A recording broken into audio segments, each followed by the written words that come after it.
नमस्कार, आप देख रहे हैं आरजे टाइम्स। गहलोत पायलट ने गजेंद्र सिंह शेखावत के खिलाफ क्यों दिखाई एकजुटता, मजबूरी या रणनीति? राजस्थान में लोकसभा चुनाव के दौरान पहली बार अशोक गहलोत और सचिन पायलट एक मंच पर आए। पूरी कांग्रेस एकजुट दिखाई दी। सियासी जानकारों का कहना है कि जोधपुर में से इस बार कांटे का मुकाबला है। राजस्थान में लोकसभा चुनाव के दौरान पहली बार अशोक गहलोत सचिन पायलट एक मंच पर आए। पूरी कांग्रेस एकजुट दिखाई दी। दरअसल आज कांग्रेस के प्रत्याशी करण सिंह उचाड़िया के पक्ष में आयोजित नामांकन सभा में कांग्रेस की एकजुटता नजर आई। विधानसभा चुनाव के बाद पहली बार एक ही मंच पर प्रदेश अध्यक्ष गोविंद सिंह डोटासरा, प्रभारी सुखविंदर सिंह रंधावा, पूर्व सीएम अशोक गहलोत, पूर्व डिप्टी सीएम सचिन पायलट और नेता प्रतिपक्ष टीकाराम जूली एक साथ नजर आए। सभी ने कहा कि हम सबने मिलकर करण सिंह को मैदान में उतारा है। पूरी कांग्रेस को एकजुटता होकर इनका साथ देना होगा और चुनाव जिताकर दिल्ली भेजना है। इसी सियासी जानकार का कहना है कि जब गहलोत सीएम थे तो गजेंद्र सिंह शेखावत काफ़ी आक्रामक हुआ करते थे। पायलट पर मिलीभगत के आरोप भी लगे थे। यही वजह है कि पायलट ने एक मंच पर आकर एकजुटता का संदेश दिया।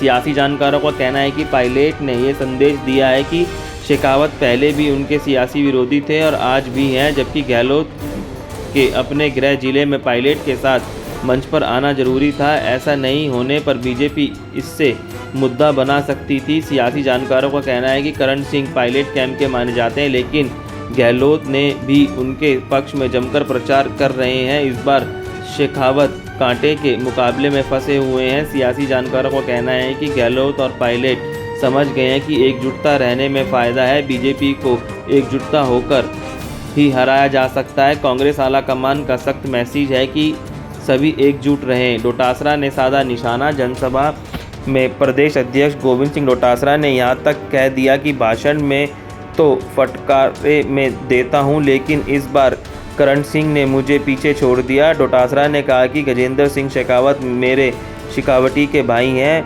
उन्हें वापस शेखावटी भेजा है। वहाँ बहुत सारे काम है, वो मेरे ज़िले के रहने वाले हैं। करण सिंह ने उनकी पोल खोल कर रख दी, इसलिए मेरे भाई को वापस शेखावटी भेज दो। डोटासरा ने कहा कि हारना तो बाड़मेर और बीकानेर वाले मंत्री को भी पड़ेगा। पूर्व सीएम सचिन पायलट ने कहा कि करण सिंह का चयन हम सबने मिलकर किया है, बहुत सोच समझकर उम्मीदवार का चयन किया है। यहाँ कार्यकर्ताओं में जो ऊर्जा है, इससे लग रहा है कि कांग्रेस जोधपुर में इतिहास रचने जा रही है। आचार संहिता के बीच कांग्रेस के खाते में सीज कर दिए गए हैं। इस बार हवा बदल रही है, इसलिए सबको पुरानी बातें भूलकर कांग्रेस को चुनाव जिताना है। पूर्व सीएम अशोक गहलोत ने कहा कि आज तो उत्साह यहाँ तक नज़र आ रहा है कि ऐसा ही उत्साह था जब उन्होंने पहला चुनाव लोकसभा का लड़ा था। आज वही दृश्य देखने को मिल रहा है। गहलोत ने कहा कि हम सबने मिलकर एक मजबूत उम्मीदवार आपको दिया है। इनको जो भी कहा है दिल से कहा है, ऐसे में आदमी का साथ देकर जीतना है। नेता प्रतिपक्ष टीकाराम जूली ने कहा कि भाजपा वाले 400 पार की बात करते हैं, लेकिन हकीकत में ये 200 तक नहीं पहुंच पाएंगे, और अगर 400 पार जाओगे तो क्यों कांग्रेस के खाते सीज कर रहे हो? जब मनमोहन सरकार थी तो पानी पर खर्च होने वाली राशि में 90% केंद्र देता था। मोदी राज में सिर्फ 45% दिया जा रहा है। जल शक्ति मंत्री जोधपुर से हैं, फिर भी ये राशि नहीं पा रही है। चिरंजीवी योजना बंद कर दी गई है, जल्द मुफ्त बिजली भी बंद कर देंगे।